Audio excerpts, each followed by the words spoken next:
there are female reciters of Quran. Women have the ability to recite Quran very beautifully. And so I think she's at the forefront of doing that. Recently, I came across this app, Claudia. I'm not encouraging the brothers necessarily to download the app, but I want all the sisters to download this app. It has over 80 female reciters of Quran. And I'm sure it's an incredible thing to be able to hear women recite Quran for our sisters. And so she's at the forefront of that. She's a Claudia herself. In addition to that, she does a lot of work in the Bay Area where she lives. She is also a scholar. She has a degree from Al-Azhar University. There are many, many people who benefited from that institution, and it's such an honor to have her with us. So inshallah, I'll invite her to the stage to speak for about 20 minutes or so. Afterwards, we're going to hear from our brother Sami, who I introduced before, our favorite, I hope I don't get in trouble for saying this, but our favorite political analyst about American affairs from the UK. And lastly, someone who needs no introduction, I'd like to invite Imam Anas up, who will speak to us. He is someone that we all know, a local scholar, a local imam, does a lot of youth work, is unaffiliated with organizations, but is always, mashallah, supporting every organization, every masjid here. And so inshallah, I'll invite Usada Maryam up to come speak about the Quran that is the ocean that is the Quran, and the impact of the Quran in our lives, inshallah.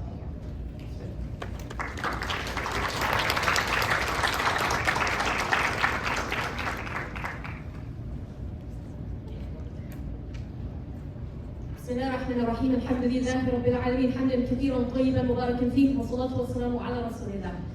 In Ramadan, many of us seek certain surahs that you want to hear, right?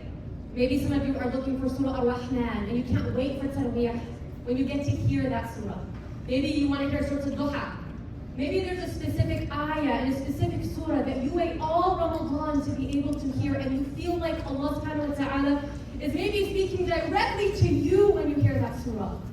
And every Ramadan, there's a set of verses that I seek. Of course, we all seek all of the Quran. We love all of the Quran. But there are different surahs for different realities in our life. And so this particular Ramadan, many years ago, I was waiting for this set of surahs. In my masjid, they do a juz a night. So I expected that I would hear it on a particular night. But I had moved to a new city. And I was shocked to find that they don't recite one juz a night. And every night they pick a completely different surah. So I went from one masjid to another, trying to catch that set of verses. And subhanAllah, I didn't. In the last 10 nights, I flew back to spend the last 10 nights with my family. And subhanAllah, Allah subhanahu wa ta'ala willed that I would learn that my grandfather was sick.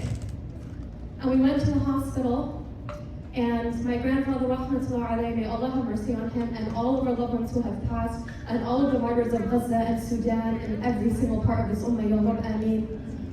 My grandfather passed away in the last 10 nights. And he was one of my best friends. Losing my grandfather was something that I think many of you can relate to when you have had personal loss. And if you haven't had personal loss, and may Allah protect all of your families, you can relate in seeing the pain in some small way of what Gaza is experiencing, except to another level. They can't even bury their martyrs easily in protection. So after we went to the janazah and we finished the burial, rahmatullah alayhi, my grandfather and all of our loved ones, that night I went to the masjid. And for the first time, the imam who always recites one juz a night, who there's no way he would be at the beginning of the Quran for the verses that I was looking for. That night, he started reciting the verses that I had been seeking. And its story is that there was a young boy who was being trained to be a sorcerer by the king. And as he was trained to be the sorcerer, he also found a monk on the road, and he would stop and he would learn from the monk, and then he would go to the palace and he would learn from the sorcerer. And then eventually there was a big boulder on the road, and he thought, let me test what's going to work, what I'm learning about Allah or magic. So in Allah's name, he was able to open the path. And then he began to cure the sick in Allah's name, including one of the people who were part of the king's intimate crowd, who became blind and went to this man. this young boy who healed him in Allah's name. So when one of these advisors came back to the king and he said, how did you get your vision back? And he said, Allah cured me. And the king said, I cured you. He said, no, you didn't. And until he was tortured severely, he didn't give up the fact that it was the boy that had, by Allah's power, cured him. And so then the king tried to kill the boy over and over until he couldn't kill him, except with the way the boy said, in the name of Allah, with people, witnesses, and that's when they accepted that Allah subhanahu wa ta'ala is their Lord. And so trenches were built and they were thrown into a fire. They were persecuted, they were murdered, they were massacred in a trench, just like our brothers and sisters, our brothers today in Gaza are being massacred. And yet, they didn't recant their faith. That is the surah that the people of Gaza over and over are fighting in the pockets of their martyrs. Allah subhanahu wa ta'ala is talking to them. And when we come on the day of judgment or in the hereafter, and when we are asked, what did you do? Many of us are going to say, inshallah, we boycott, we lobbied, we donated, we tried. But do you sometimes not feel helpless? Don't you feel like we've done all of this, but it hasn't changed? It has changed. And one of the questions that I think we need to ask ourselves when it comes to Quran is, have we changed with Quran? What has our relationship with the Quran been like in this past year? And if it hasn't changed, I want to share with you the story of one of the Tabi'un. He was, of course, righteous. For those who are not familiar with the term, this is someone who met the companions of the Prophet sallallahu alaihi wasallam. Someone in their community passed away, and this man was known to drink alcohol, and he was known to commit major sin. So when he had his janazah, this tabi'a decided he's not going to go to the janazah. He decided not to go. And that night he had a dream. And in this dream, this man, who was known for not living a righteous life, he appeared in the dream in paradise. And he said to this man, why didn't you come to my janazah? So when the tabi'a woke up, he went and looked for someone who knew him, who knew that person who had passed. And he asked him, why did you appear in my dream? And the response was, did you not know that every single Friday, this man would go and visit the orphans of the city? He would gather them together. He would bring them something sweet. He would play with them and pat their heads. And he would ask them, make dua that Allah blesses me with repenting. And 3 days before he passed, he repented. The Quran is a door for every single person in whatever place you are in your life. And many people tell me that they feel like they're too old, they don't know where to start. They're too old, I think, is very, very funny. Because I was approached by a 16-year-old girl who had tears in her eyes and cried because she had not yet memorized the Quran. And I told her, mashallah, you're 16. You want to memorize the Quran at 16? Mashallah, that's amazing. She said, yeah, but everyone else around me memorized it at 12. I said, mashallah, you just need a new community friend. Because memorizing at 12 is a blessing and an honor, mashallah. But 16 is still very young. And I still get that question from people in their 20s. And by 30, people say I'm too old. My Quran teacher, Sheikh Wahid Fullah, one of his students memorized the entire Quran in her late 70s. She would go every single day with her grandchild. And it took her years until she memorized the Quran. Are we going to be alone in our graves? Yes or no? No! When you have the Quran will be with you. The Quran will come to you. Surah Al-Mulk that you recited every single night will be a protector for you. The Quran will come so beautifully in the shape of a person, asking, do you not recognize me? And you see this man and you say, I don't recognize you. This is the Quran that made your throat so thirsty, where you struggle to recite, where sometimes you feel isolated from people because You struggled with navigating what the Quran says, with maybe what people are encouraging you to do, but you tried, and if you made a mistake, you repented. This is that Quran. It doesn't leave you in the hereafter. So when we're looking at building a relationship with the Quran, some of us know we have ups and downs. But first, looking at how to build the Quran in an emotional context. An emotional context is looking at the Quran not as a book, but as a relationship. And I'm going to share with you 3 different scenarios that happened to me. Number 1, I was on a flight last month. The middle seat was empty. There was a man sitting on the aisle, and he told me that he used to work for the airlines. I was like, that's wonderful. He said, I had friends who were the pilots on 9/11.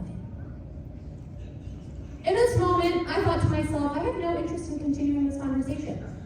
Previous me would have been like, dawah opportunity. After a year of genocide me, it's not my responsibility to educate you, but it is my responsibility to make dawah, of course. And so I told him, I had a relative in the towers. Alhamdulillah, he's safe. Alhamdulillah, he's alive. Alhamdulillah, he was able to get out. But the way that he looked at me, now that emotion, when you heard that statement, were any of you like, what a wonderful person to continue to get to know? I want you to feel that emotion. Second, I was on a train. I wanted to sit in a window seat, and the only one available was one where a woman was sitting in the aisle, so I asked her, would you mind moving so that I can sit in the window seat? I said it way more polite, like, hello, how are you? Hope you're doing well. Would it be okay if I sat at the window? She looked at me, looked me up, looked me down, frowned, and said, okay. I was like this. For women who are hijab, or maybe men who are more visibly questioned for your identity, do you resonate with maybe sometimes wondering, what was it my appearance? Or honestly, if you're a person of color or a person from the Black community, we all have reasons why we sit for a second, and maybe that's our own internal processing, but this moment was one of them that helped me start shifting the way I looked at the world and the way that the world saw me. I thought to myself, you know what, let me just introduce myself. Let me ask her how she's doing. And she told me, I'm on the way to the funeral of my cousin who was my best friend. And so instead of taking it personally, I started talking to her about her cousin and her friend, and we started sitting together, and we cried together, and we hugged by the end. Emotional connection that started out unsure, but became one that was very rooted in compassion and in empathy. Now I want you to imagine going to the Quran, and you have 2 different scenarios. Number 1, maybe your Quranic experience started as a child when your parents or a teacher or someone in the community maybe harmed you through the Quran. And that's very real. People talk to me about that all the time. Especially because of Qariya, which I'm so grateful that you mentioned, brother, for when you introduced me, thank you. Qariya is the Women Quran Reciters app. It is an app for sisters, for you and your children, for families, inshallah, to hear women's recitation of the Quran. We have a strong and long history of women's recitation in our ummah. And mashallah, we're so blessed to have recitations of women who have passed away, who were famous reciters or public reciters on the radio of Egypt in the early 1900s. So it's sadaqah jariyah for you to listen to them and give them this opportunity to, inshallah, continue having their voices listened to in Quran. But women have come to me after we put Qariya out, and they've told me their stories on why it was hard for them to listen to the Quran until they listened in a woman's voice. And that makes me very sad, because we should love listening to Abdul Basit and Minshawi. We should want to hear the Quran from anyone. But the reality is that some people have a negative connotation with it, unfortunately. And so they shared with me,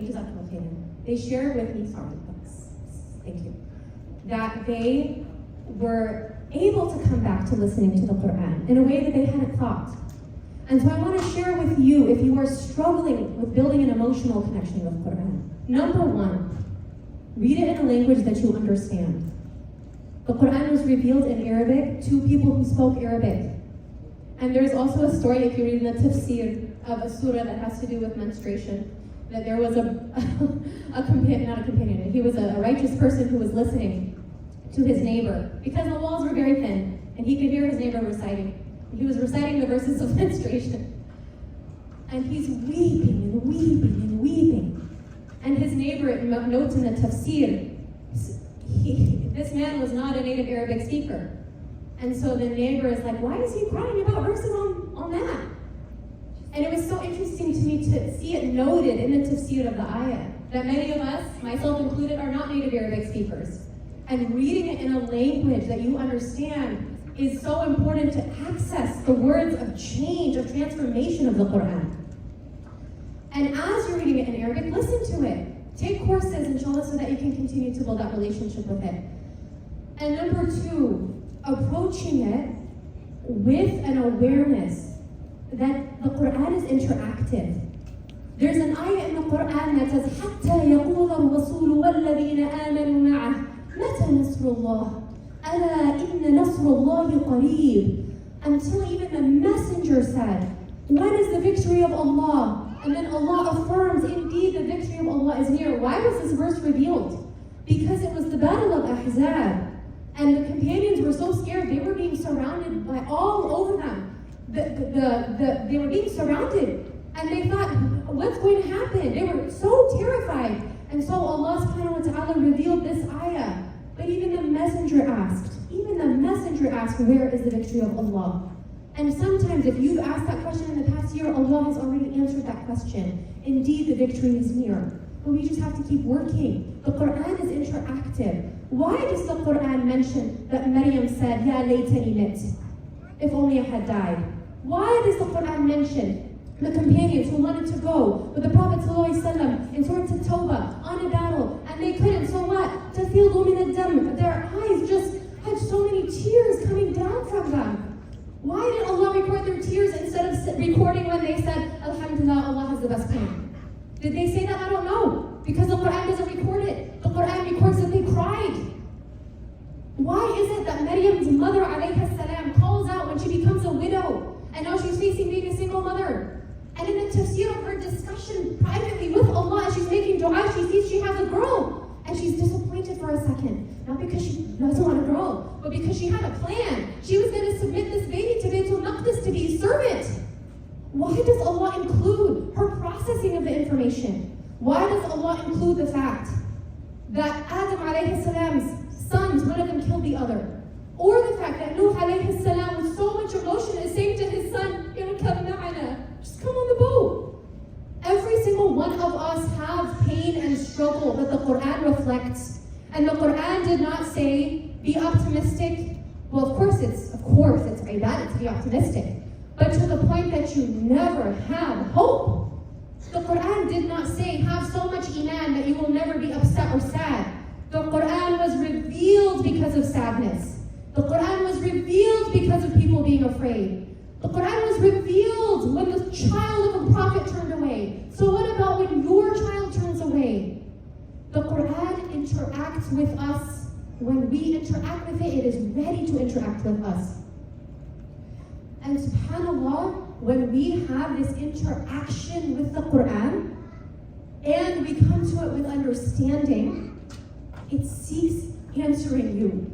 The Prophet ﷺ taught that if you are so busy reciting the Quran, even if you don't have time to make dua, and I'm not saying like, really make dua from your heart, that even if you don't have time for that, Allah will answer the needs of your heart because you're so busy with the Quran. And I want to end by telling you to seek fame. I want you to seek being famous. But seek being famous with the angels. Because Allah subhanahu wa ta'ala, He ordered that angels roam the earth looking for your voice reciting the Quran in your home. That your home is illuminated to the sky because of your recitation of the Quran. Imagine that the angels can't do anything except what Allah subhanahu wa ta'ala commands them to do. And so as you seek Allah subhanahu wa ta'ala, imagine the angels seeking you because they want to hear the words of Allah from your lips and write it as you are the people of the Quran. The Quran means action. So the more that you learn, many of you, nay, struggle with that connection at times. But acting on the Quran, the companions, imagine that they saw a verse being revealed, but they didn't necessarily memorize that ayah, but they acted on it. Right now, in the previous session, they were talking about Starbucks, and Sami Hamdi, may Allah bless him, spoke about how the Yemeni coffee shops didn't have that much support because people were going to Starbucks. During COVID, there were so many incidences, pre-COVID, 2018, there were so many incidences of Starbucks employees either being harassed by Starbucks because they were black, or clients entering and Starbucks employees being racist towards them, that they had to shut the entire Starbucks down just so that they could do diversity training for 1 day. Why didn't we boycott at that time? The Quran is about changing our life. Whether it is something as small as where my money is going to go, because I do not value giving billionaires the ability to have power over certain decisions or infrastructures that continue to harm people, or whether it's standing in the middle of the night and like one man whose story I'll end with, inshallah, who was known as someone who was righteous, who was known as someone who gave lectures, and when he passed away, his son had a dream about him. And this man was in Jannah. And his son asked him, how did you get to Jannah? And he didn't say it was because of the many, many, many hours of qiyam, or it was the many, many, many hours of giving lectures, which I'm sure, of course, inshallah, helped by Allah's mercy.